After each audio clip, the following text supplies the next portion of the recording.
from pickableplants.com, and I will be talking about foxtail in this video. Another name for it is speargrass, and it's an annual weed that grows everywhere from dry places to marshes.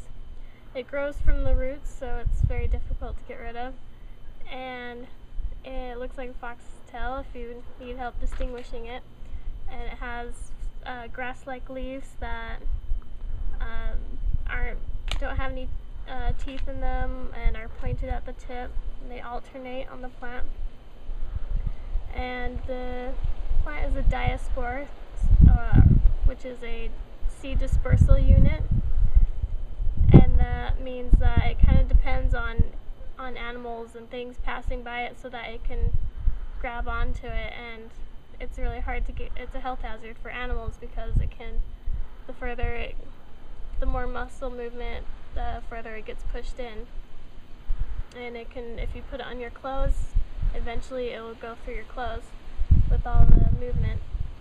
This plant flowers from May to June, and all of them have a hard tip, which is called a callus, and then they have retro barbs that point away. There are many different species of this plant. It doesn't really matter with distinguishing the different species because all the seeds are edible. But just to list off the species because it's interesting, there is hordeum, and that's the wild barley. There's Alopecutus, which is the foxtail grasses, and then there's Bromus majutensis, and that's foxtail brome. And I believe that's what I'm in front of right here because it's got a reddish tint.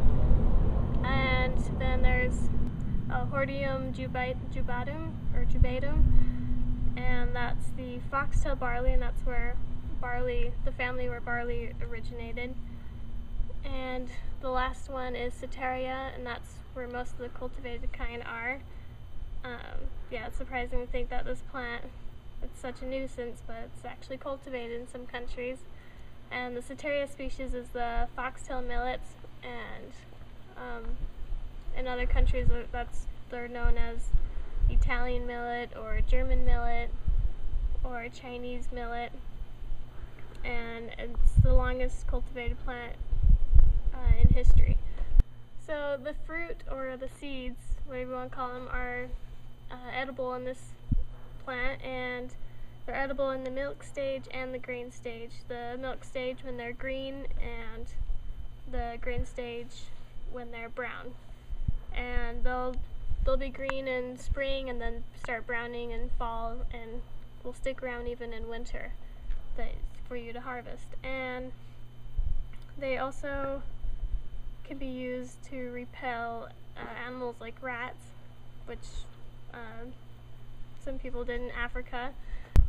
And for the seeds, they're kind of hard, so you can cook them, and that will make them easier to eat. If you pull apart the leaves at the stem, there's a white base, and you can eat that part too. Some species can be used as hay for horses, and it's used medicinally for a lot of things, from pregnancy to dog bites. I won't go through all of them because there's a lot. And then there's you can hang them upside down and use them as a natural bird feeder in your front porch or whatever. To harvest this plant, you can burn it and use the parched seeds to ground into flour for bread or porridge. The overparched seeds can be used as a coffee substitute, or you can simply take the tail and put it on a newspaper until the seeds naturally fall out, and you can pick them out by hand. With some